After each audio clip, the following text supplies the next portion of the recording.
দেখো বন্ধুরা, আজকে আমার ঘুম থেকে উঠতে যেহেতু দেরি হয়ে গেছে, তো কবুতরগুলা দেখতেছি লাফালাফি করতেছে, তাই আর কি আমি তাড়াতাড়ি করে ভুট্টা নিয়ে আসলাম আর ভুট্টা দিতেছি কবুতরগুলাকে। তো এর একটু আগে একটু খুরমা ছিল আর কি, ভাঙা খুরমা ছিল, সেইগুলা দিছি। সেইগুলাতে হয় নাই, এদের পেট ভরে নাই। কারণ যেহেতু আমার বর্তমানে এখন কবুতর অনেক বেশি, তাই আর কি। তো অল্প খাবারে হয় না, পার ডে 2 থেকে 3 কেজি ভুট্টা লাগে। তো কবিতর যখন ছোট থাকে তখনকার খাবারটা বেশি লাগে, যেহেতু মনে করো এখন যে কবিতরগুলো আছে এগুলা বাইরে আসছে। আর এই কবিতরগুলা প্রত্যেকটা কবিতর নিজে তো খাবে খাবে, প্লাস ওদের বাচ্চাদের জন্য মুখে করে খাবার নিয়ে যাবে।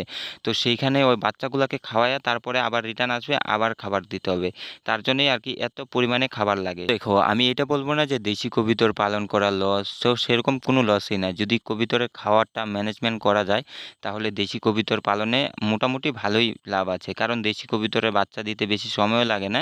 আর দেশি কবুতরের মধ্যে একটা জিনিসই ভালো, যেটা হলো যে তুমি যে কোনো জিনিস দাও না কেন কবুতরকে, যদি ঘাসও কুচি কুচি করে দেই তাও কবুতরে খায় ফেলায়।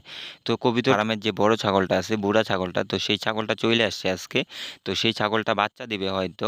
ছাগলটা আসে 12টার দিকে, তো এখন অলমোস্ট বাইজে গেছে তোমার 2টা, তো দেখতেছি বাচ্চা দিতেছে না। তারপরে ডাক্তারকে ফোন করলাম, তো ডাক্তারবাবু চলে আসছে। আসার পরে দেখতেছি যে একটা বাচ্চা ছাগলের উল্টাভাবে ছিল, তাই আর কি ছাগলটা বাচ্চা দিতেছিল না, প্রায় জলটা আগেই ভেঙে গেছে। তো আর কিছুক্ষণ যদি হয়তো থাকতো এইভাবে, তাহলে হয়তো আমি বাচ্চাগুলা পাইতাম না, কি বাচ্চাগুলা মারা পাইতাম। তো ডাক্তারবাবু আসার পরে এখন যেহেতু খালাস করছে, তো এখন বর্তমানে ছাগলের বাচ্চাগুলা ভালোই আছে আর ছাগলটাও সুস্থ আছে।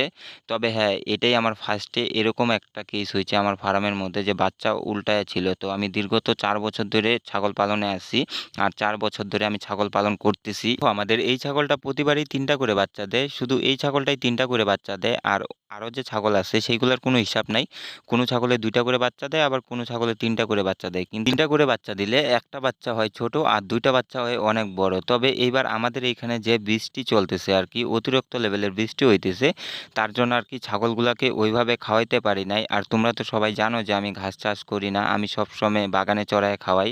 তো আমার সাথে একটা দুর্ঘটনা হয়ে গেছিল বাগানে, ওই দিন আমার একটা পাঁঠার বাচ্চাকে বাঘে খাইছিল, তারপর থেকে আর কি বাগানে নিয়ে যাই না।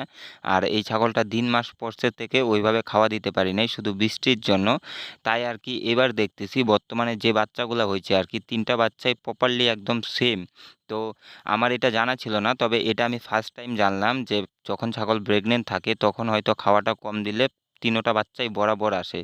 তো এটা একদিকে ভালো আর একদিকে খারাপ, কারণ যেহেতু এরকম হইলে, তো এরকম টাইমে একটু শক্তির প্রয়োজন হয়, তো ছাগলের শক্তিটা হয়তো কমে যায়। কিন্তু বাচ্চা দেখো, আমার ফার্মে যত ছাগলই আছে সব ছাগলই মানে ব্ল্যাক, তো ব্ল্যাক বেঙ্গল ছাগল ব্ল্যাক হওয়াই জরুরি, কিন্তু একটা ছাগলই শুধু বাচ্চা দিছে 2 কালারের, এত বছর পরে, প্রায় 4 বছর পরে একটা ছাগলই বাচ্চা দিছে